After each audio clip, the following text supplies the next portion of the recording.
Hey guys, this is Push the Lane. James Realm and Nick Allen here. It's a new studio. I'm excited. We have these fancy headsets and everything. No zoom in with the camera. I'm kind of missing that already. But we're back from IPL 5. It was a great tournament. I mean, it was really just a fantastic experience. Some of us enjoying it a little bit too much. I'm talking about booze and women for Nick Allen here. I woke up and my beard was gone, and I was unhappy. And it's back already. It's coming back full force. Just gorgeous. Absolutely gorgeous. But we have some pretty cool stuff we're going to be talking about today, starting with, of course, IPL 5. Pretty amazing event. I had a good time. I think you did as well. Yeah. But we saw lots of cool stuff. Fnatic coming out of nowhere. They weren't even supposed to be in the tournament. CLGNA last minute joined in, got 5th. So what was the big story for you? Well, the big story is clearly the teams. I mean, it was just an incredible bracket. We saw some of the best play that we've seen so far this year. It was really impressive. But I just want to share real quick, because Buddy Hutton, he's adjusting the cameras back there. We have to go quickly. But this weekend, a fan was actually like, hey, is that DJ Wheat? And so we're after the day, he's talking with him.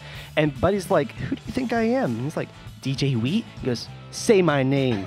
DJ Wheat, yell it, DJ Wheat, and the guy, he just gets the guy screaming DJ Wheat when we're in this bar. Wait, DJ Wheat doesn't work at the IPL? No, actually, he's right behind the camera right now. But really, the story of the tournament, I mean, it was great. I'm glad you guys were able to share it with us. It was about all of the teams. We saw it started with the Season 2 championships, and it was just game-changing, because now that we have this international play, I don't know that I can go back to not seeing this international play between all these teams, because it's really impressive seeing all these regions compete. North America making kind of a resurgence a little bit, but the big story, like you said, Fnatic versus World Elite. I mean, it's not the same passive game that we saw in the past, where teams are farming up to that one team fight later on. It's constant aggression from these teams. They're constantly looking for objectives early on in the game that they can take and try and push their advantages. And the level of play we're seeing now, it's unbelievable. Yeah, absolutely. The play is ridiculous. Team WE, I mean, I don't think anyone expected them to do as well as they did. We saw them at Face Off a couple months ago. They didn't do that well. Fnatic, the 5-day excursion versus CLGEU at the World Championships. Yeah, I mean that was another issue too. Yeah. So I mean they haven't looked the strongest in the past, but boy do they look strong now.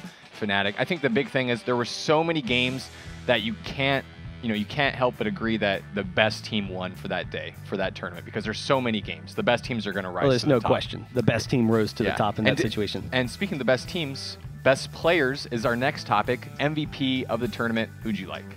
Well, it's wild. You look at WE as a team, and the tournament, it was the tournament of the 80 carries. We saw Reckless for Fnatic and how impressive he looked. Double Lift for CLGNA, along with Chauster Camps carrying him there. And World Elite, Wei Xiao, the entire tournament was the big storyline. And it's when you look at some of the mechanics of these players, it's unbelievable, because they're able to 1v2 the enemy 80 and support in the bottom lane with perfect positioning, really effective harass. But then in team fights, they're constantly dealing damage without ever getting caught out of position. That being said, though, as the tournament progressed, we saw all these 80 carries competing, and the best teams in the world, they were dealing with it. CLGU versus World Elite in particular, game number 2. Froggen as Lee Sin sniping out Wei Xiao in the back line every single time. Wei Xiao actually went 3-12 that game, and so it comes down to the rest of his team to set up, and that is why Salmei is my pick for MVP of the tournament.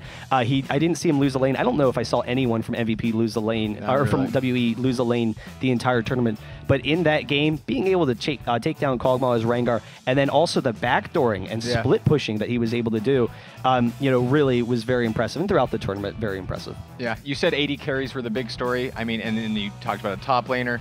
So that doesn't really make any sense. but for me, it was the mid lane was really the big presence. So Froggen, of course, on Lee Sin was awesome to watch. But really, I mean, it's about how that mid lane put pressure onto these other lanes. And we saw Messiah just holding it down with that insane roam. Whenever he got TF, so he only got TF once in the tournament, he won. He only lost one game as Evelynn, and he played Evelynn several times, and then Diana too. So just these really aggressive, in-your-face champions that coming out of the mid lane really changed the game for WE. Messiah looked untouchable and looked extremely strong. So. And it's interesting, like Toys is a good example. Anivia and Orianna, he was unbeatable as those champions, but they're banned out, struggled a little bit. Messiah, he had like 5 champions that if he's playing this champion, they're going to win the game.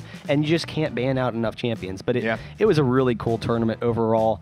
And that's actually going to bring us right into Season 3 changes, because honestly, we could spend hours for us. We could spend days talking about the Season 3 changes. We will. You know, we do on the side. Yeah. But we're all really excited for it. I'm excited to see some of these assassins back. So as already playing Lee Sin in the tournament was incredible. But it really is the league of assassins right now. And it's really scary for ADs. But I think the most exciting thing is the creativity that's been brought back into the game.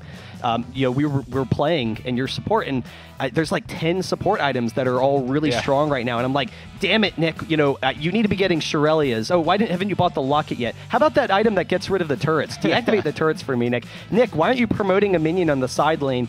And it's just, there's so much creativity. You can create your own strategies, and the game has really evolved. I am so excited about what Riot's doing. Yeah, as a support player, really love what they're doing with the items. I think the jungle is the biggest change.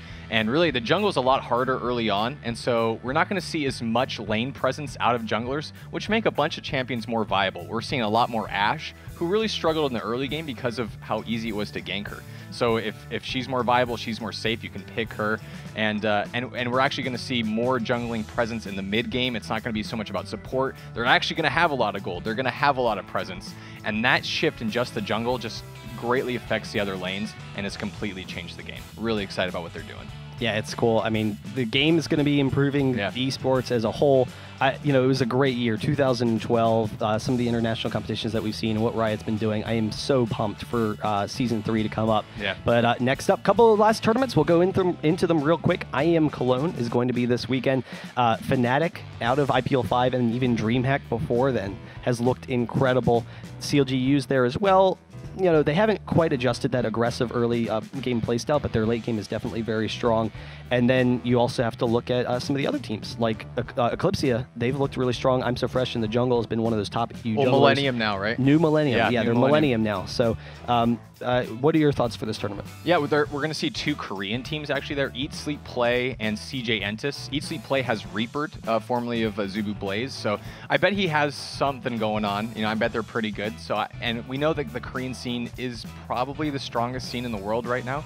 So even if they're tier 2 teams in Korea, they're still going to have a presence at this tournament. And then again, I expect a great showing out of Fnatic. They've been performing well. They did well at IPL 5. CLGEU's there. And also MYM. They've been playing really well. So I expect a good showing from them. Yeah, it's going to be exciting overall. Yeah. Fnatic has to be the #1 team in my mind. So I have Fnatic. I actually have CLGEU at #2. I think they're definitely stronger than either of those Korean teams. #3, I think it's a toss-up between Millennium and CJ Entis, but I think CJ Entis has a little bit more, or a little more established. Millennium, you know, kind of some changes there. So we'll see what's going on. Lastly, Solo Mid Series. Yeah. It's the finals for their series. Definitely going to be exciting. Definitely check that out, guys. It's been a long road for them. So it has for them. been. Yeah. And it's going to be TSM, Curse, Fear, and EX-QUANTIC. They still don't have a good name. They had an old one. It was something like Nick Allen is Handsome or something, but they dropped it because it wasn't a very good name. Well, they're still an amazing team, and I expect them to perform pretty well. And it's a round-robin format, right? And basically like group stage that goes into a small, like the top 2 teams play for first and second, and then the bottom 2 teams play for that 3rd place spot. So Team Silament, they won last weekend. They're a team that knows how to adapt. They've been given ample time to actually, you know, to adapt to the changes from Season 3. So I think for me, TSM is going to be first. And Curse has also been looking really strong, but I don't think they'll beat TSM in this case.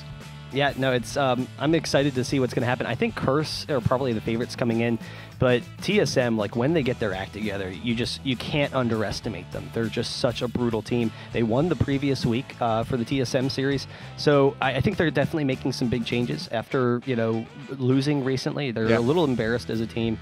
So it's going to be exciting. It's really TSM versus Curse in my mind. I think I originally had Curse going in, but I realized Elements is support again. So it's you know, some issues there with Curse for stability. So you know what? I'll go with TSM. Nice. We'll go ahead with All right, it. let's high five about it. Yeah. All right, sounds good. But that's it for the show, guys. We're actually gonna go on vacation for Christmas for the holidays, so we won't be back for a while. Happy holidays, guys. So happy holidays. Thanks for tuning in. Make sure you guys add us on Twitter. Make sure you check out our YouTube content. Watch all that IPL 5 goodness. And we'll see you after the holidays. We will see. Honestly, I can't believe how excited I am for Season 3 and everything that's going to be happening coming up. It's going to be really great. Thanks, guys, for watching.